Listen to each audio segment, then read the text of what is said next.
Okay, let's unpack this. You have dropped an incredible stat of sources on our desks, and they all point to one thing, really. A seismic event in the anime world. Exactly.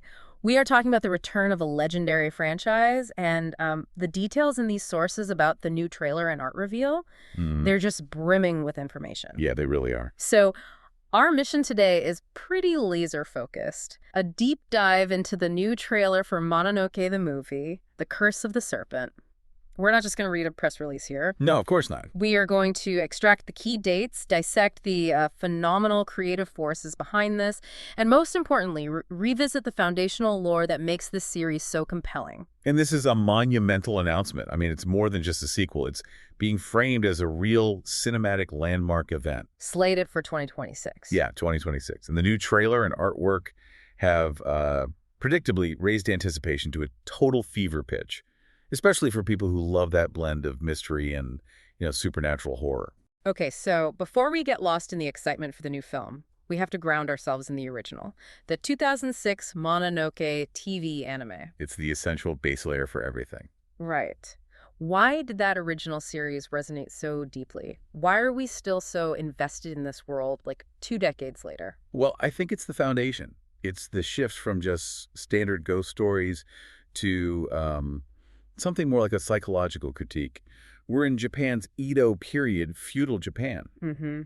A very rigid society. Incredibly rigid, full of rules, social hierarchies, and, crucially, secrets. And the central conflict revolves around the Mononoke. And these aren't your typical ghosts. Not at all. A Mononoke, based on the lore, is kind of malevolent spirit, but it's born from deep, festering, and unresolved human emotion. So trauma, betrayal, that sort of thing. Exactly. They are the supernatural manifestation of human failure, causing havoc in homes and villages. Which is why that setting is so critical. The claustrophobia of that society is the perfect breeding ground for this kind of spiritual rot. It really is. And the only person who can deal with them is our protagonist, the enigmatic medicine seller. He's a wanderer, seemingly immortal, and has this incredible, vibrant visual look. And he's armed with that powerful spirit-slaying sword. But here's the brilliance of the whole story structure. Yeah. And why it's more of an intellectual puzzle. It's not just an action show. Not at all. The sword is basically just dead weight until he, the medicine seller, completes his real mission. Which is the detective work. He has to analyze the spiritual crime scene. Precisely. He has to uncover the 3 crucial elements, the triple key, to unlock the sword's power. He must determine the form, the truth, and the reason of the Mononoke. But wait. If the intellectual process is the main weapon, why does the source material always call him a spirit slayer armed with a spirit-slaying sword? Isn't that a little misleading? That's a great point. It feels like a contradiction, but it actually highlights the nature of power in this universe. The sword is the instrument of execution, sure. It's the tool. It's the tool that purifies the spirit. But the power source that activates it is pure knowledge. The moment he figures out the form, truth, and reason, the sword transforms. So it's a metaphor? I think so. Yeah. It's a metaphor for how you can only confront malice once you truly understand where it comes from. Okay, so can you break those 3 things down for us again? Form, truth, and reason. Yeah. So the form is basically what the spirit looks like. It's physical manifestation. The truth is the deep human story, the betrayal or sorrow that created the spirit. The backstory. The full backstory. And the reason is the motivation. Why is the spirit acting out now? What's the catalyst? So the real power source for the medicine seller is critical thinking. He's like a supernatural behavioral psychologist. Exactly. The entire narrative depends on him analyzing the root cause of evil, which is almost always human cruelty. And that depth is what hooks you. Speaking of brilliance, we have to talk about the minds bringing this to the big screen. The sources dedicate so much space to the creative team, which tells me the production quality is going to be sky high. Oh, for sure. And we have some incredibly strong names confirmed. Kenji Nakamura is the chief director. Okay, that's huge. For fans, that's a massive reassurance. His visual style is so experimental, so distinctive. Absolutely. Think dynamic, almost kaleidoscopic animation. He's perfect for this. Then supporting him is Tomoaki Koshida on directing duties. And the studios? Studio Kafka, EOTA, and Twin Engine.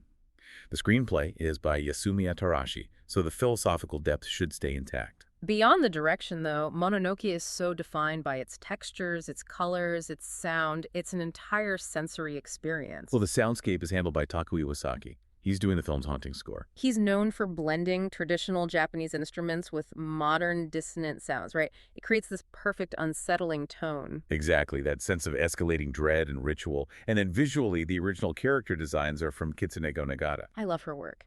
It always looks like it's been drawn on textured paper or woodblock prints. It gives it that distinct historical feel. And that unique texture is then translated into animation by Yuichi Takahashi, who's handling the animation character design and direction. So that collaboration basically promises that the film will keep that signature paper art aesthetic. It's not just animation, it's moving art. It's non-negotiable for fans, really. But maybe the biggest clue the sources gave us is the confirmed casting. It tells us exactly where the medicine seller is headed. And how high the stakes have been raised. Right. This is the part that's really going to expand the lore.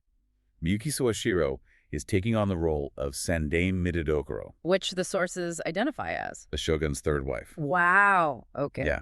So this immediately shifts the narrative from, isolated villages to the absolute highest level of feudal power. So if the Mononoke is tied to the shogun's wife, the form, truth, and reason aren't just about some personal family tragedy anymore. Exactly. They're going to be wrapped up in political power structures, court intrigue, the status of women in the shogunate. That is a massive escalation of the series' core social critique. The original show used haunted houses to critique family dynamics. Now we're looking at the rot at the heart of the entire political system. The scale of human cruelty that must have birthed this Mononoke is going to be far greater. It's thrilling and terrifying. And it connects right back to that intellectual framework, doesn't it? To find the truth in that environment, he won't just be questioning a servant. No, he'll be dealing with deceit, protocol, maybe even state-sanctioned lies meant to protect the very structure the Mononoke is challenging. All right, let's make sure everyone has the context they need before 2026. The timeline is confirmed, May 29, 2026, for Japanese theaters. So we have to wait a bit, but it sounds like it'll be worth it. And this film, The Curse of the Serpent, fits into a larger cinematic run, right? It does. It's the latest entry following two previous films, Phantom in the Rain and The Ashes of Rage. These movies really established the scale and visual ambition for this new one. For listeners who are just discovering this world and want to catch up, how easy is it to find those films? It's actually very easy. The sources point out that Netflix has the previous two films in the trilogy, so you can immerse yourself in the medicine seller's world pretty readily. That's great. It provides a clear path into the lore. So to kind of sum up why this film is generating so much buzz. It's a combination of known genius and new narrative territory. It promises to be visually stunning, emotionally charged, and structurally complex. And it's confirmed to capture that unique essence of the original. Right, while also expanding the known lore. It's not just repeating past successes, it's deepening the whole mythological landscape. So to put it all together, we have a major return in 2026, a stellar creative team committed to that unique aesthetic, and a premise centered on intellectual victory over malice, but now in the shogun's court. Which brings us to our final thought for you to chew on, building on that whole framework. The medicine seller's method depends on knowledge, on uncovering the root cause of evil. Mm-hmm. The new title is The Curse of the Serpent, and it's tied to the shogun's third wife. So if a Mononoke always comes from deep human suffering, And this one is tied to a figure of enormous political status. then the serpent is probably a manifestation of some institutional failure, or the rot that power creates. So the question is, what greater underlying societal truth, or what deeply guarded political reason must the medicine seller uncover this time to defeat a curse tied to the foundation of the shogunate itself? That really is the essential mystery, isn't it? When the form, truth, and reason are buried under layers of state protocol and absolute power, how much deeper must he dive? We want to encourage you to keep seeking out the form, truth, and reason behind the information you consume, the core mission of the deep dive itself. We'll see you on the next one.